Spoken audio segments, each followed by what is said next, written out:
नर्मदेहर अमृतस्य मां नर्मदा पद परिक्रमा। आखिर मैया की परिक्रमा क्यों? नर्मदा जी की पद परिक्रमा क्यों? और नर्मदा जी की किसी भी प्रकार की परिक्रमा क्यों? यह शायद एक ऐसा विषय है जो हर एक उस व्यक्ति से पूछा गया है जो परिक्रमा में कहीं जाता है। मुझे लगता है कि जब हम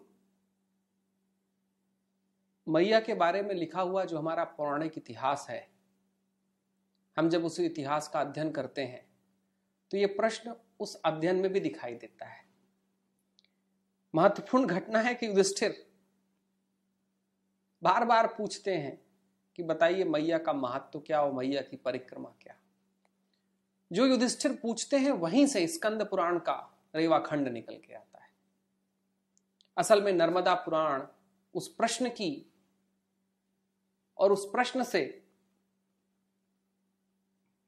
जननी है जहां से मैया का महात्मा निकल कर आता है।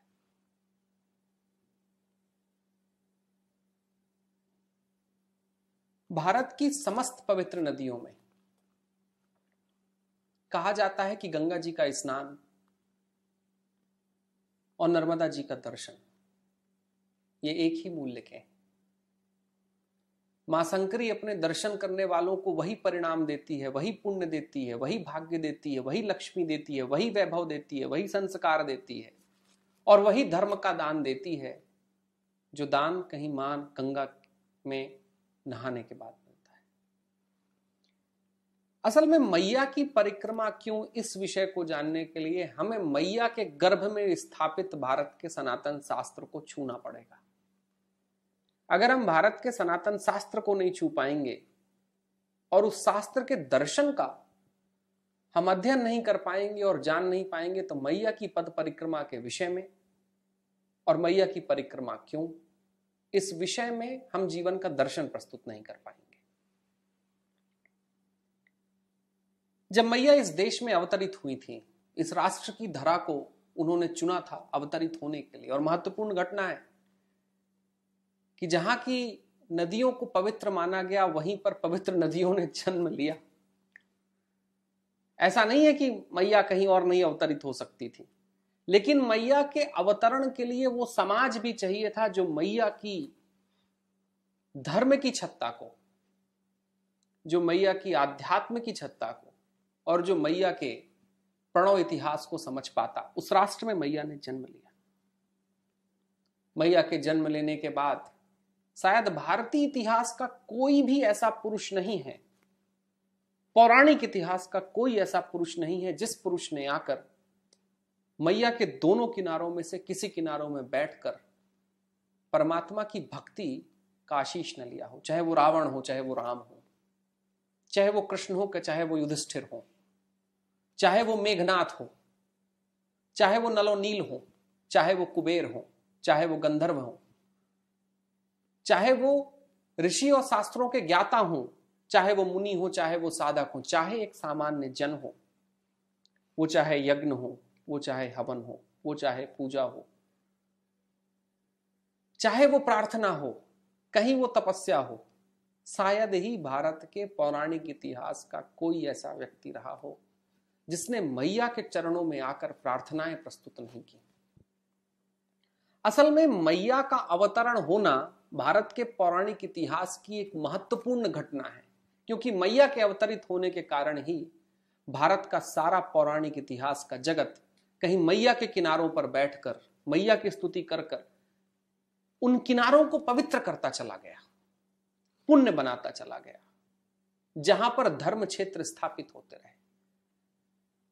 मैया के दोनों किनारों में सहस्त्रों हजारों तीर्थ मौजूद हैं, जहां ब्रह्म तीर्थ भी हैं, वैष्णव तीर्थ भी हैं, शिव तीर्थ भी हैं, ऋषि तीर्थ भी हैं, मुनि तीर्थ भी हैं। और केवल भारत के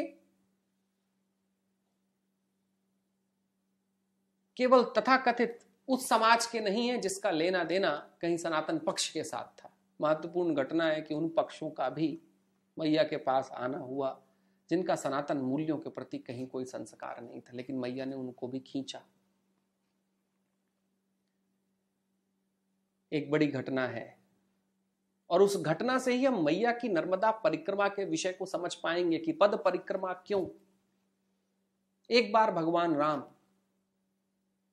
जब कहीं लंका के युद्ध के बाद, जिन्हें ब्रह्म हत्या का पाप लगता है, जब वो ब्रह्म हत्या के पाप से छूटने के लिए कहीं पर जाते हैं तो वो मैया के किनारों पर ही आते हैं। जब नल और नील ब्रह्म हत्या के पाप से छूटना चाहते हैं तो मैया के किनारों पर आते हैं। मारा तो रावणों को था, मारा तो रावणों के वंशजों को था, लेकिन उनके वध के बावजूद भी जो पौराणिक इतिहास का पाप लगा, उस पौराणिक इतिहास के पाप को धोने के लिए कहीं उनको मैया के चरणों में आना पड़ा। हनुमान को वहीं आना पड़ा, श्री बजरंग को वहीं आना पड़ा, अप्सराओं से लेकर गंधर्वों को, चित्रसेन को मैया के चरणों में आना पड़ा। शंकराचार्य को मैया की धरती पर अपने आप को, अपने ज्ञान को पोषित करना पड़ा।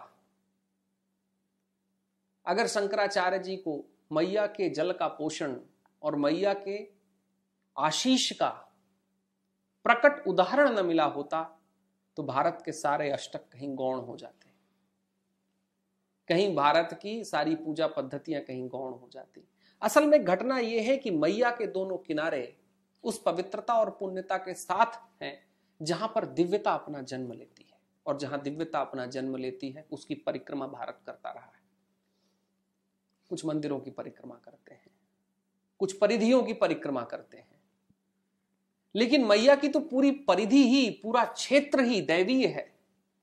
तो उस दैवीय क्षेत्र की परिक्रमा क्यों न की जाए। जो दैवीय होता है परिक्रमा उसकी होती ही है। और महत्वपूर्ण घटना है कि भारत में परिक्रमा का इतिहास तब से है जब से मैया है, और मैया चारों युगों में मौजूद रही है।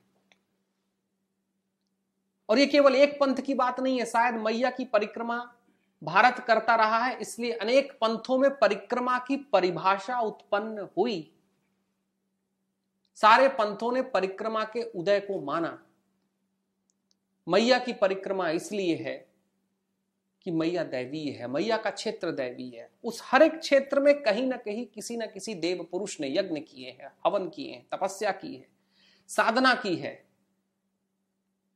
कहीं शंकराचार्य जी कहते हैं कि मैया जब नर्मदा अष्टक वो उन्होंने लिखा तो उन्होंने कहा कि तू केवल दैवीय पुरुषों को ही नहीं मुक्त करती, तू तो मीन, मछली, बतख, चकवा, सारे पक्षियों को भी मुक्त कर देती।